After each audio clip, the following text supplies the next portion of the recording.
दोस्तों Vodafone idea की बात करें तो यहाँ पे बहुत बड़ी अपडेट निकल के आ रही है। वोडाफोन आइडिया ने अपना इन्वेस्टर प्रेजेंटेशन जारी किया है। कंपनी ने क्या क्या अचीव किया और आने वाले समय कंपनी क्या क्या अचीव करने जा रही है, किस तरह से अपने बिजनेस को लेकर आगे बढ़ेगी, इसकी सारी की सारी जानकारी यहाँ पे शेयर कर दी है एक्सचेंज पे, जिसको हम समझने की कोशिश करेंगे। कंपनी के आने वाले समय में जो दिन है वो किस तरह से बदल सकते हैं, क्योंकि एक तो राहत बहुत बड़ी सरकार ने दे दी है। उनकी करीब 36,000 करोड़ के ऊपर की जो भारी भरकम एजीआर बकाया थी, उसके बदले में आप देख सकते हो कि सरकार ने इक्विटी ले ली है। अब सरकारी हिस्सेदारी 49% तक पहुंच गई है, यानी एक तरह से वोडाफोन आइडिया अब सुरक्षित हो गई है, क्योंकि सरकार इसको डूबने तो नहीं देगी। ऐसे में क्या वोडाफोन आइडिया आने वाले समय में बेहतर कर सकता है, समझने की कोशिश करेंगे इस वीडियो के माध्यम से। और सबसे जो बड़ी बात है कि बाजार के लिए भी एक बड़ी राहत मिली है। डोनाल्ड ट्रंप ने जो रेसिप्रोकल टैरिफ लगाया था 26%, उसको घटा के 10% कर लिया 3 महीने के लिए, जिससे बाजार में फिर तेजी की संभावना बन सकती है। और इसमें क्या वोडाफोन आइडिया बेहतर करेगा। लेकिन फ्रेंड्स, उससे पहले अगर आप पहली बार हमारे चैनल पे आए तो चैनल को सब्सक्राइब कर दीजिए, एक बेल आइकॉन दबा दीजिए, ताकि जब भी नया वीडियो बने पहला नोटिफिकेशन आपको मिले। वीडियो पसंद आए तो लाइक से जरूर कीजिए। चलो फ्रेंड्स, वीडियो स्टार्ट करते हैं। मैं हूँ आपका दोस्त एसबी दवे और हमारे अपने चैनल ऑनलाइन कमाई में आपका बहुत बहुत स्वागत है। तो सबसे पहले वोडाफोन आइडिया के कारोबार की बात करें तो 7.10 पर क्लोजिंग थी, 1.11% की गिरावट देखने को मिली। तो बाजार में गिरावट थी कल, उसका असर देखने को मिला। अब जो बड़ी अपडेट निकल के आ रही है, वोडाफोन आइडिया ने यहाँ पे एक्सचेंज को जो जानकारी दी है, सेबी के रूल्स के तहत यहाँ पे अपना इन्वेस्टर प्रेजेंटेशन जारी किया है, जिसमें कंपनी आने वाले समय किस तरह से अपने बिजनेस को लेकर आगे बढ़ेगी, क्या क्या उनके प्लान है। तो यहाँ पे देख सकते हो कि कंपनी का सबसे बड़ा इसमें जो फोकस है, इन्वेस्टमेंट जो होगा वो कवरेज और कैपेसिटी एक्सपेंशन के ऊपर होगा, यानी अपने बिजनेस को बढ़ाने पे होगा। इसके अलावा कंपनी का जो इन्वेस्टमेंट फोकस होगा वो यहाँ पे 17 सर्कल के अंदर अपने बिजनेस को पूरी तरह से फैलाने का, जहाँ पे अभी तक वो पहुँचे नहीं है वहाँ पे। इसके अलावा अगर देखें तो कंपनी अपना ARPU इम्प्रूवमेंट करने की तरफ और कस्टमर की जो एक्विजिशन बढ़ाने पर फोकस करेंगे, यानी अपने कस्टमर जो उनसे छीन गए वो वापस लाने की तरफ कोशिश कर रही है।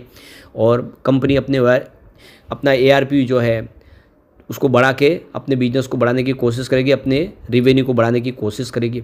इसके अलावा कंपनी का जो है डिजिटलाइजेशन सपोर्ट को मजबूत करना कस्टमर सर्विस के लिए, यानी कस्टमर को सबसे बेहतर सुविधाएं देना, ताकि कस्टमर को दूसरी कंपनियों के मुकाबले, चाहे वो जियो हो या एयरटेल, उसके मुकाबले बेहतर यहाँ पे एक्सपीरियंस हो, जिससे कस्टमर उनकी तरफ फिर से आए। इसके अलावा अगर आप देखें तो डिजिटलाइजेशन और डिस्ट्रीब्यूशन का जो खास फोकस किया जाएगा, डिस्ट्रीब्यूशन को मजबूत किया जाएगा, यानी हर जगह पे कंपनी का डिस्ट्रीब्यूशन। इसके अलावा company end to end solution provide करेगी, हर तरह की सर्विस प्रोवाइड करेगी। और यहाँ पे कंपनी देख सकते हो कि क्लाउड बेस्ड सर्विस प्रोवाइड करने की तैयारी कर रही है, यानी एक डिजिटल टेक्नोलॉजी के माध्यम से अपने कस्टमर को शानदार 5G सर्विस प्रोवाइड करना। तो ये सारी बातें हैं और इसकी जानकारी दी गई है। इसके अलावा अगर देखें तो कंपनी ने जो एक्सचेंज फाइलिंग में कहा है कि कमाई के इजाफे में आने वाले समय टैरिफ में बढ़ोतरी और ग्राहकों की संख्या में इजाफा करने पर उनका खास फोकस होगा।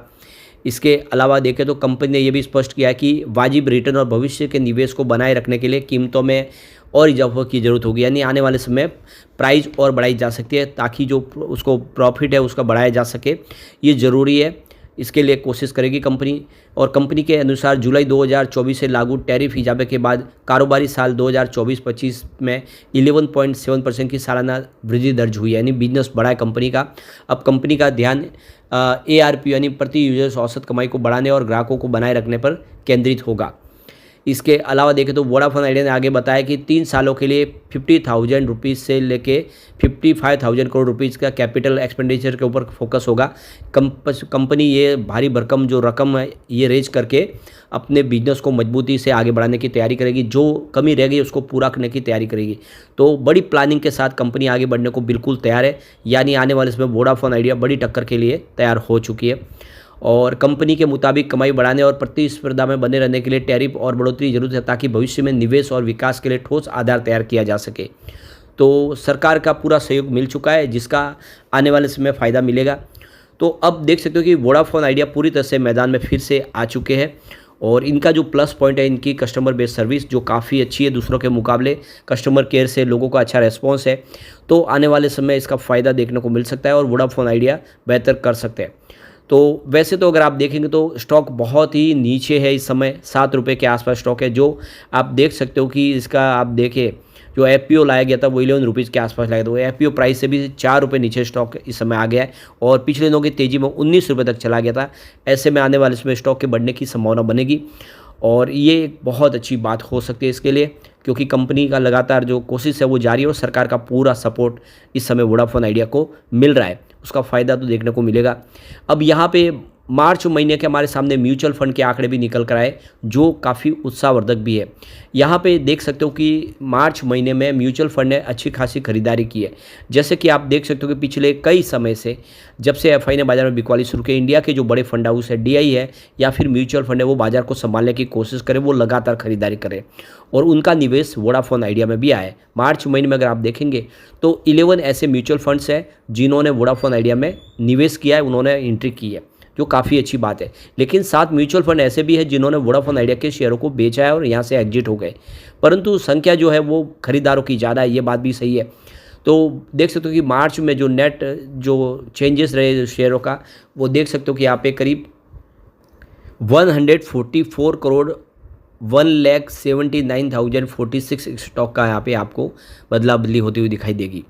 अब यहाँ पे कुछ म्यूचुअल फंड्स हैं जिन्होंने निवेश किया, उसको भी देख लेते हैं। तो देख सकते हो कि एक्सिस ऑर्बिटेज रेगुलर ग्रोथ ने यहाँ पे 111.38 करोड़ का एयूम किया हुआ है वोडाफोन आइडिया में। इसके बाद में UTI arbitrage fund regular plan growth ने 67.24 करोड़ रुपीज़ का एयूम किया है। यहाँ पे हल्का सा निवेश मोतीलाल ओसवाल का भी है, लेकिन वो छोटा सा है, उसको हम यहाँ पे डिस्कस नहीं करेंगे। उसके बाद में Nippon India ETF Nifty mid cap 150 का 10.93 करोड़ का एयूम है। उसके बाद में Motilal Oswal Nifty mid cap 100 ETF का 3.87 करोड़ का एयूम है। Motilal Oswal Nifty mid cap index fund regular growth का 11.10 करोड़ का एयूम है। इसके अलावा LIC mutual fund Nifty mid cap 100 ETF का 4.58 करोड़ का एयूम है। और उसके बाद में Motilal Oswal Nifty 500 regular growth का 2.09 करोड़ का एयूम है। और उसके बाद में देखें तो Motilal Oswal Nifty mid and small IT telecom index fund regular growth का 0.90 करोड़ का एयूम है। उसके बाद axis growth opportunities fund regular growth का 15.28 करोड़ का एयूम किया हुआ है। और axis equity saving fund regular plan growth का 2.15 करोड़ का एयूम है। Axis multi cap fund regular growth की बात करें तो 8.37 करोड़ का एयूम है।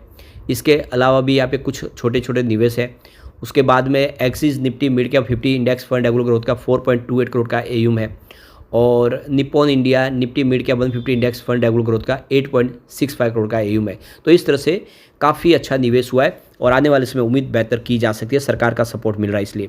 लेकिन फ्रेंड्स, कोई भी इन्वेस्टमेंट करने से पहले अपने फाइनेंशियल एडवाइजर से एडवाइस ले ले या अपना खुद का रिसर्च करें, क्योंकि हमारे वीडियो आपके एजुकेशनल पर्पज़ के लिए ही बनाए। वीडियो पसंद आए तो लाइक से जरूर कीजिए और चैनल को सब्सक्राइब कर दीजिए। Thank you friends.